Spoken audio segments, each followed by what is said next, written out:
বর্ডারের ওই পারের থেকে এক ধরনের কোঅর্ডিনেটেড ম্যাসিভ একটা ডিসইনফরমেশন ক্যাম্পেইন।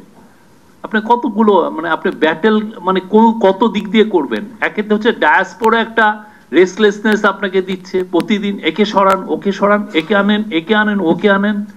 আপনার কোনো ধরনের মানে আপনি একটা মিনিমাম আপনার অর্ডার আপনি এরা ইয়ে করতে চাচ্ছে না। এখন আমি তো জানি না সত্যি উনি যেটা বলছেন সেটা কি সত্যি, উনি কি ওনার পার্সোনাল বেনিফিটের কারণে বলছেন নাকি এটা সত্যি আমার জাতীয় জীবনের ইম্পর্টেন্সের কারণে বলছেন।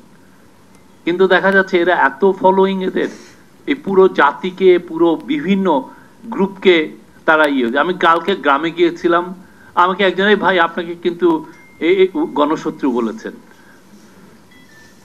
গ্রামের একটা লোক, ফার্মার, খুব শিক্ষিত না, উনি জেনে গেছেন যে আমি একজন গণশত্রু। আমি এবং আমার কোনো সিকিউরিটি ছিল না, আমার ওয়াইফ তো ওরিড হয়ে গেলেন তোমার সিকিউরিটি থাকা উচিত।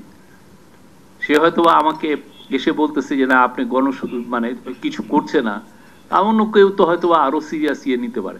তো পুরো আমি দেখছি যে আমার কেন যেন মনে হচ্ছে একটা সেন্স অফ, আমার হিস্ট্রি যেগুলো পড়া আছে আমার মনে হচ্ছে যে আর ওই আগেকার টেনশনগুলো তো মানে ক্যাম্পাসগুলোতে ছিল বা ফ্রেন্ড মহলে ছিল, এখন তো পুরো সোশ্যাল মিডিয়ার কারণে প্রত্যেকের ওই টেনশনটা, এভরিওয়ান ইজ বিং ইনফেক্টেড।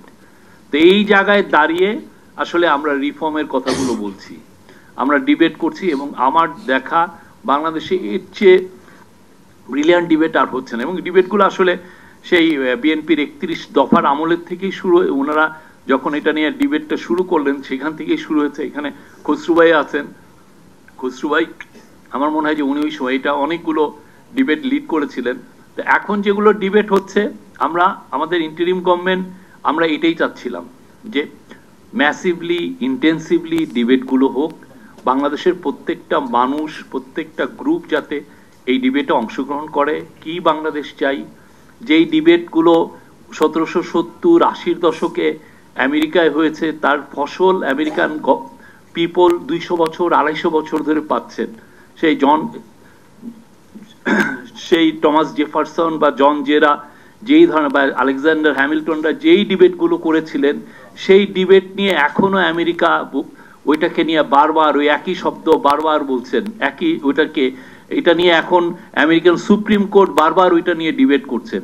অথচ আমরা ফেল করছি, আমরা একটা রিফর্ম প্রসেস এগোতে গেলেই পরে আর পারছি না। আমরা এবারে যে রিফর্ম প্রসেস আমাদের ইনিশিয়েট হলো এবং যেখানে আমরা ইন্টারিম গভর্নমেন্ট এটাকে ফ্যাসিলিটেটরের কাজ করছে, আমরা সবার কাছ থেকে চাই অনেস্ট প্র্যাকটিক্যাল ডিবেট।